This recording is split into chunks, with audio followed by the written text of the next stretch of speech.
Steven Rozen é produtor lá em Israel, né? Está um país que tem servido de base para as nossas pesquisas, a nossa busca de soluções, né?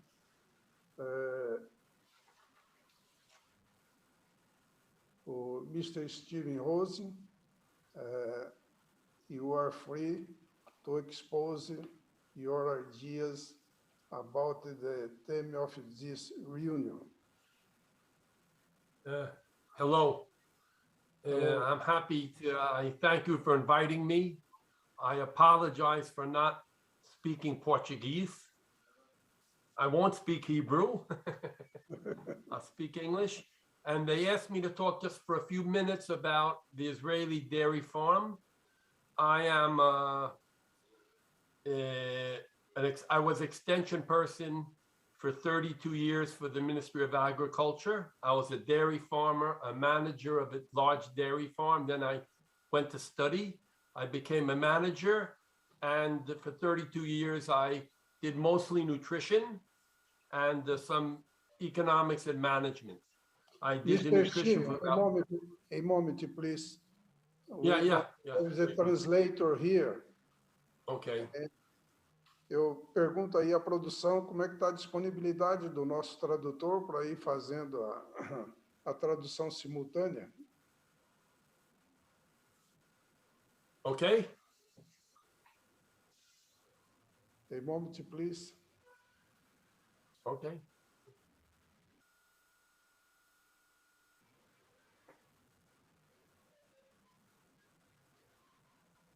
Bom, I have a problem here, né?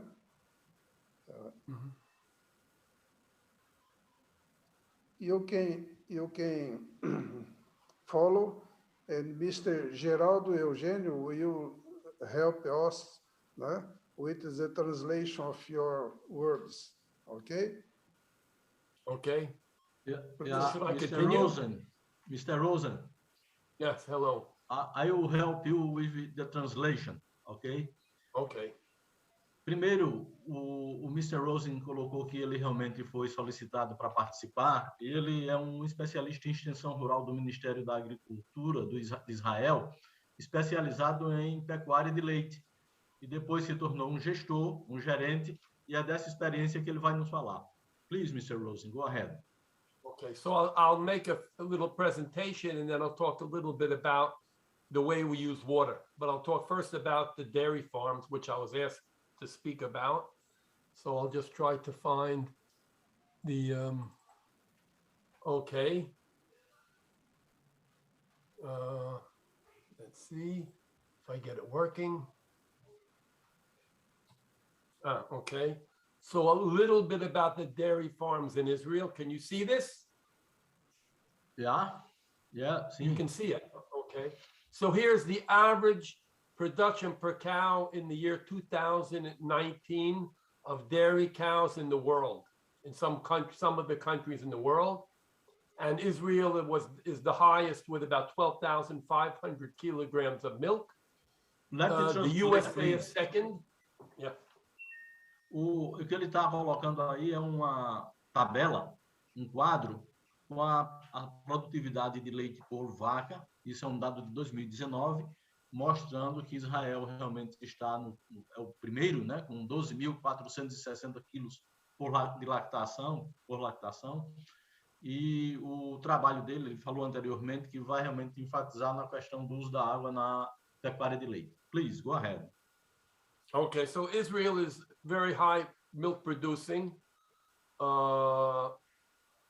Now we have about 130,000, about 125,000 cows, all Israeli almost all Israeli Holsteins. And we have, of course, cows are recorded every month, all the cows.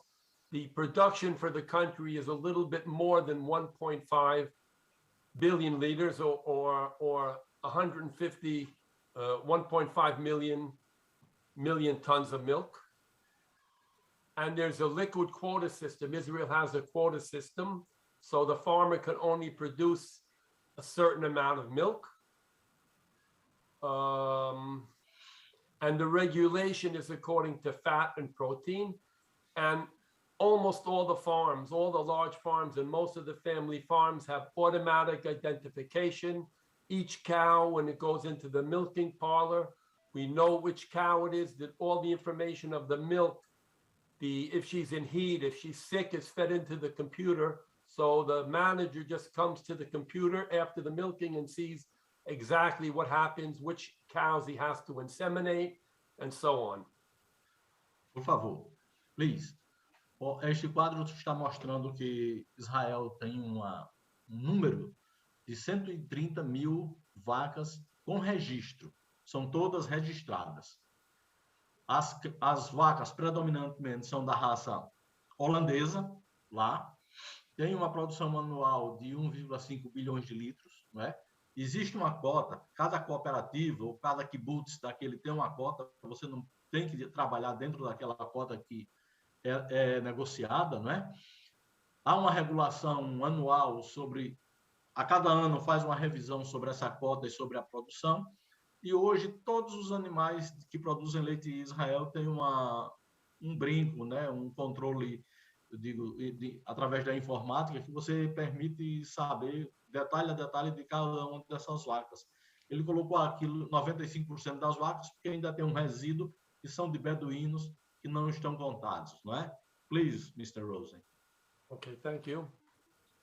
So, our climate is not good for cows. It's very hot climate. In the summer, it's very hot. And where I work, it's over 40 degrees most days in the summer in the afternoon. And there's of course, no rain. In the winter, it's a short, limited rainy season, and the rain is only in the winter. From November, we haven't had a rain yet. We're in the middle of October. We haven't had any rain yet, but most of the rain is December, January, February, and March, and a little bit in November. Olha, aqui mostra a questão do clima, né? Como nós sabemos, e o nosso pessoal aqui no estado do Ceará tem tido uma relação muito forte com Israel, né? Ele tem um verão quente, né? Acima de 30 graus, chegando em alguns dias, algumas semanas, às vezes, acima de 40 graus, que é o 104 Fahrenheit, né? Agora, o período seco, normalmente realmente é muito seco, que é vantagem para algumas operações, principalmente entre março e o máximo de 800 milímetros, 200 e 800 milímetros realmente é a chuva, né? E uma precipitação mínima na maioria dos locais, realmente na área de 300 milímetros, principalmente nessas áreas onde se dá a maior produção de forragem. Please, go ahead. Yeah, and most areas have very little rain, and we had a drought for 7 years from 2010. It says 2001, it's 2010 to 2017. 7 years in a row, just like in the biblical times, 7 drought years in a row. Please, can you pass the... pronto, go ahead. Okay. So, so how do we get such high milk? I would say the main reason is very good genetics. And very good management systems for most farms. Now, our forages are mostly medium quality, not high quality forages, because they're all grown most of them are grown in the winter. And in the winter it rains.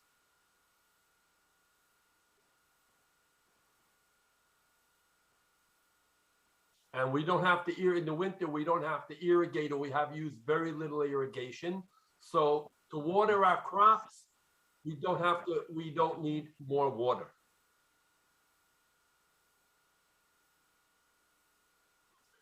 All the water in Israel, almost all the water, drinking water, every water is recycled.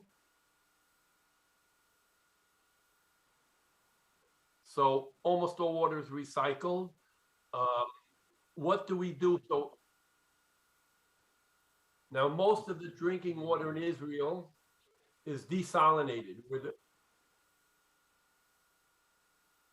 we're the leading, because of such a bad water supply, we're the leaders in the world of desalination. So that leaves more water for irrigation. Irrigation water is not desalinated, so we have more water for irrigation.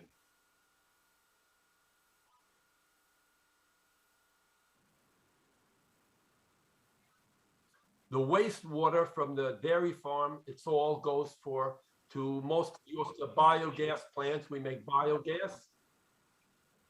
And the water is recycled for irrigating food for the cows.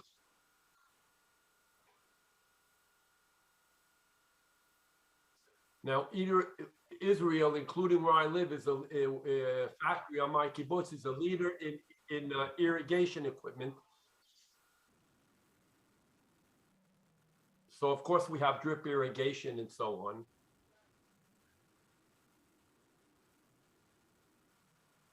Now, the dairy farm will feed very little alfalfa, for instance.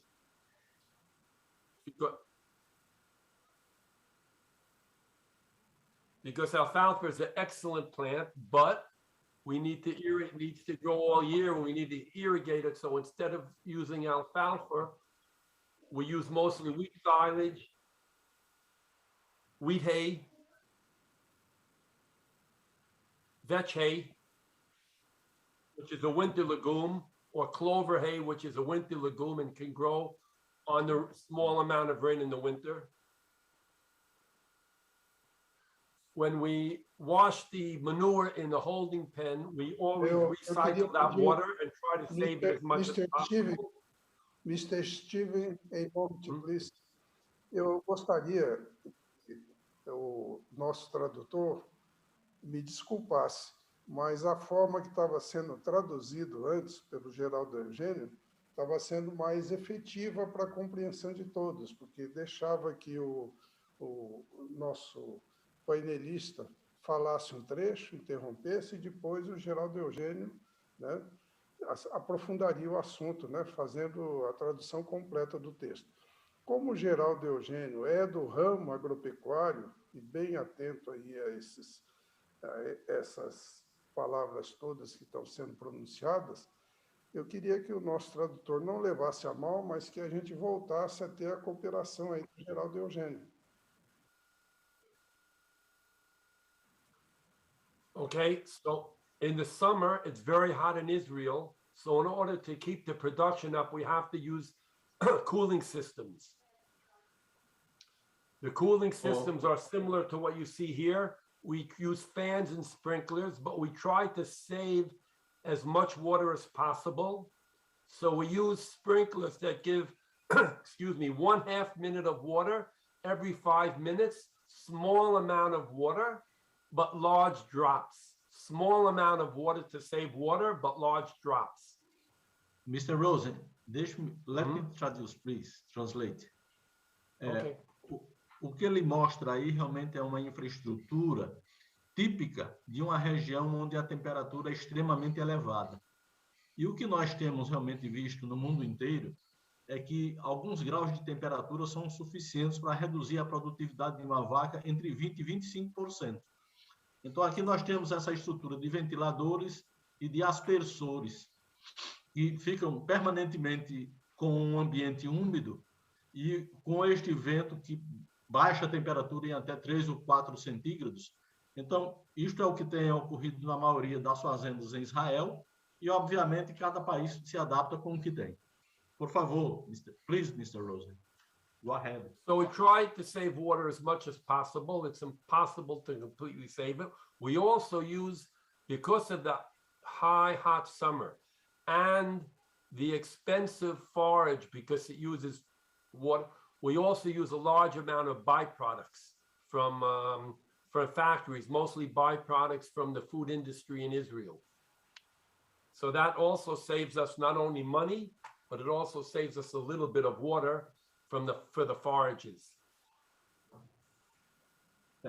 Please, let me complete this. Okay. O que ele coloca realmente, eu disse aqui, uma estrutura dessa também necessita de eficiência do uso da água. como a água é muito cara em Israel, eles procuram formar esse ambiente úmido, como vocês estão vendo nesta lâmina próxima, de forma que use o mínimo de água, mas de tal forma também que seja, eu digo, compatível com o lucro, com a produção, não vá baixar a produtividade. Please, Mr. Rozen, go ahead. Okay, so first of all, I tried to explain a little bit, just a little bit about what we're doing in Israel, our success in raising the milk, our problem, the biggest problem in Israel dairy farms is the heat, the summer heat, because dairy cows have a hard time producing milk and especially have a hard time becoming pregnant. Fertilization and reproduction is very difficult in the summer. And a lot of what we do is concentrated toward that. The whole country is very aware of saving as much as possible water, the dairy farms included. So all the water is recycled. We try to use as much over it as again, and we try to use very little water for irrigation for forages. So we grow in the winter. And we try to... Let me translate. Okay. Okay. O que ele coloca, que é extremamente interessante para nós, é da relação entre as temperaturas muito elevadas e a reprodução. Porque quando você tem uma temperatura elevada, além de reduzir a produção de leite, realmente cai drasticamente a taxa de natalidade. E como o país vive realmente sobre uma situação de extremo cuidado com o uso da água, então, primeiro tem que se usar, sabe-se disso, tem que se usar o mínimo de água no bem-estar do animal e também muito pouca água na produção de forragens. Please, go ahead, Sam. Okay, all the food is, for all the cows and the heifers, is fed as a TMR, total mixed ration, in a wagon similar to the wagon in the picture. This is a little bit old picture, so the wagons are now vertical. But all the food for the cows is fed. Everything is weighed and mixed up. Everything is computerized. And that's an example of a silage. Let me translate this, Mr. Rozen. It's very important. O que ele colocou naquela lâmina anterior, aquele caminhão, aquilo dali, basicamente, ele faz toda a mistura da ração, pega o silo ou o feno, pega o grão, pega a proteína, o suplemento, mistura e já distribui exatamente com o material completamente pronto, basicamente sem ninguém pegar, sem ninguém tocar, para reduzir a mão de obra. Please, go ahead. Okay, and here's an example of a milking parlor in Israel. This is where I live. I live on a kibbutz in the farm that I used to manage. This is the rotary milking parlor. Isto é exemplo do que é uma produção de leite, né? Uma estrutura de produção de leite de ordenha em Israel. Isso é no kibbutz. Please, go ahead. Okay. And here's just the cooling systems. And I don't know if does nutrition interest the people or mostly... Anyway, if there's any questions I can answer, I just tried to talk a little bit about the dairy farm. If there's any questions that they have, I'll try to answer as much as possible. So if there's any questions, I'll try to answer. Ok. Ele fala que realmente, apesar de ter vindo falar sobre essa questão da importância da água, da temperatura, do controle realmente ambiental, mas ele coloca aqui uma tabela, né, sobre a questão nutricional, o que é que realmente representa a questão de nitrogênios, a gordura, a matéria seca, o DM. Ele diz que está aberto, se alguém, por acaso, quiser fazer alguma questão do ponto de vista de nutrição, ele está também à vontade. Please, go ahead. Okay, are there any questions? Algumas perguntas, algumas questões, por favor. Okay. So I'll just say a little bit about... Okay. As perguntas serão apresentadas no final. Bem, certo. Ok. Mr. Rozen, At the end of our Yes. presentation, we will have the questions, okay? Okay, okay. So we'll just give a few minutes more. I'll talk a little bit about the For nutrition. sure. Go ahead. Okay. So we have, because of the heat in Israel, because of the low amount of water, and because of the high production, we feed a relatively low forage diet. It could be 33 to 41% forage, which is mostly wheat silage, a little bit of corn silage. And we give 16.5% protein, 35 to 40% non-structural carbohydrates, 4 to 6% total fat, and the dry matter is between 50 and 63%. Okay, so if you could translate, maybe eu não vou entrar nos detalhes da área de nutrição, porque realmente seria melhor um especialista falar, mas ele coloca bem claro, por exemplo, que o principal alimento lá tem sido parecido aqui, né? Só que aqui não temos o trigo, mas temos o milho. Lá é milho, silagem de milho e silagem realmente de trigo. Isso é na Austrália também, na Nova Zelândia. Usa-se muito o feno, de quando pode realmente se ter. E tem um complemento proteico, que provavelmente vai ser a soja também, que Israel vai usar, e a alfafa, dependendo do caso. Mas esses números aí, realmente, eu digo, ficam para a gente discutir, talvez, melhor com alguém da área de nutrição. Please, go ahead. Okay, thank you. So I think now I'll finish the quick presentation and I'll just open it if there are any questions. Let me So just... the presentation is finished, so just ask if there are any questions. And let me just interesting what you're doing this. there in Brazil. Okay, let me translate this slide, né? Okay. Como Israel, lá existe exatamente duas situações bem distintas, diferente de nós, porque temos as culturas de verão e as culturas de inverno, né? Então ele está dizendo aí que entre as culturas de inverno que formam o alimento animal, tem o trigo e a cevada, né? Eu digo, isso daí o grão. E temos também as palhas, para formar exatamente a fenação e a silagem, principalmente a fenação. Então, é muito bem caracterizado. Tem o milho, que é plantado basicamente no verão, e temos essas culturas de inverno que são plantadas antes do que ocorra a neve ou a baixa temperatura. E elas vernalizam em campo. E após o frio é que reinicia o crescimento e o consequente uso como forragem. Please, sir, go ahead. Okay, there are any questions? Because I finished the presentation, the short presentation, but if there's something that interests them specifically or any questions or an area they'd like me to talk, I have no problem. Olha, ele se coloca à disposição, disse que fez uma breve apresentação como foi solicitado, mas está aberto a receber qualquer tipo de questão sobre o manejo da água, sobre o manejo em si do rebanho, sobre a produção de leite em Israel, e que nós fiquemos à vontade. Por favor. Mr. Rozen, we thank you for your presentation, and at the final of the two presentations more that we will have, we will have questions. If you can stay with us some minutes more, we will be very, very welcome. Okay, I'll try to. I'll stay online and be here. Okay, thank you. Thank you. Muito obrigado. I'll stop the sharing. How do I stop the sharing? Okay.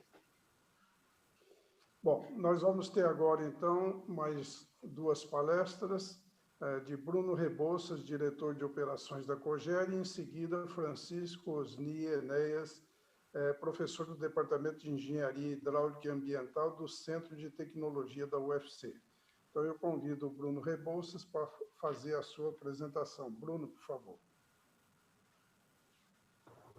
Boa tarde, obrigado aqui pelo convite, boa tarde a todos. Vou compartilhar a tela.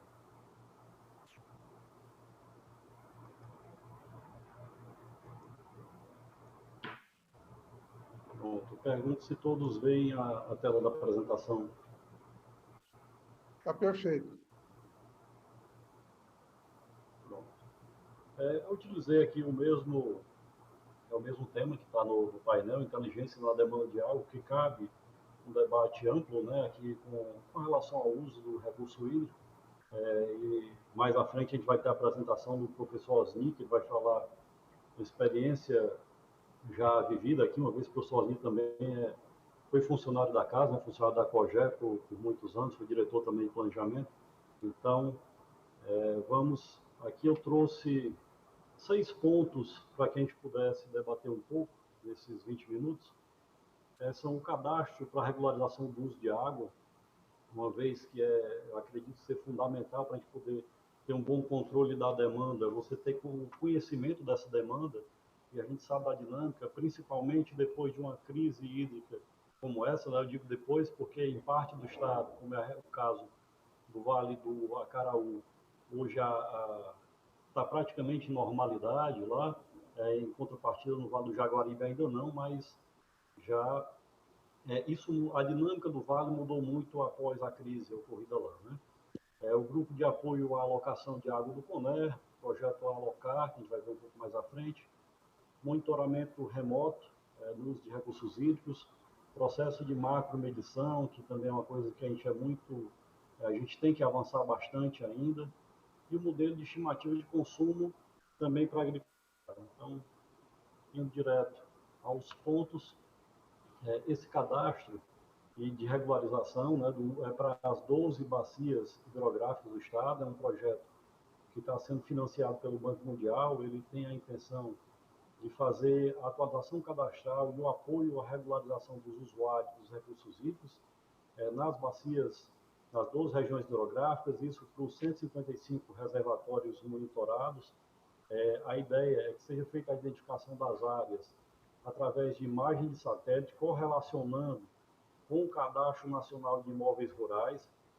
Então, a ideia é que se chegue nas propriedades já com parte das informações, só para verificar em loco mesmo e conferir com base no cadastro de imóveis rurais se confere com a realidade, para que a gente possa ter na nossa base e estimular a regularização desse usuário. O período de execução se prevê em 21 meses, né, e está em fase de licitação no momento. Um grupo foi criado aqui pelo Conselho Estadual de Recursos Hídricos, o Grupo de Apoio à Alocação, que é formado pela SEDET, pela SRH, pelos comitês de bacia, até o Aridiano está aqui presente também, faz parte, né, pela COGÉ. E esse grupo ele tem a intenção de fazer o levantamento de demandas qualificadas e que são estratégicas para o Estado, né, dando apoio e subsídios técnicos para, no momento da alocação de água, já que a gente sabe que esse é o modelo de distribuição da água no estado do Ceará, é participativo, onde a sociedade se reúne e decide, com base nas prioridades de uso, né, como vai ser distribuído. Então, essa Câmara Técnica foi criada dentro do CONER, justamente para dar subsídios para essas demandas qualificadas. O projeto Alocar é um projeto que vem sendo desenvolvido em parceria entre COGÉ e Universidade Federal do Ceará, com a apoio da FUNCAP, aqui no âmbito do projeto Cientista-Chefe. Ele prevê o gerenciamento de risco na alocação e operação de sistemas hídricos. E aqui são 3 etapas que a gente vê aqui, desde o histórico de alocação, diagnóstico e análise da alocação, ou seja, modernizar o processo como é dado a alocação hoje, mapeamentos de conflitos, diagnóstico legal institucional, ou seja, o avanço nas regras que deixam ainda mais claro a alocação, o estudo hidrológico de incertezas. Nós estamos revisando, no âmbito do projeto Alocar, toda a série hidrológica do Estado, justamente para que a gente tenha uma maior assertividade nas vazões regularizadas dos nossos reservatórios. E, com base nisso, propor também regras de operação do sistema hídrico com gatilhos bem definidos, onde passa da situação de normalidade para a situação de alerta, situação de criticidade, né, para que os usuários possam definir com mais assertividade também as alocações.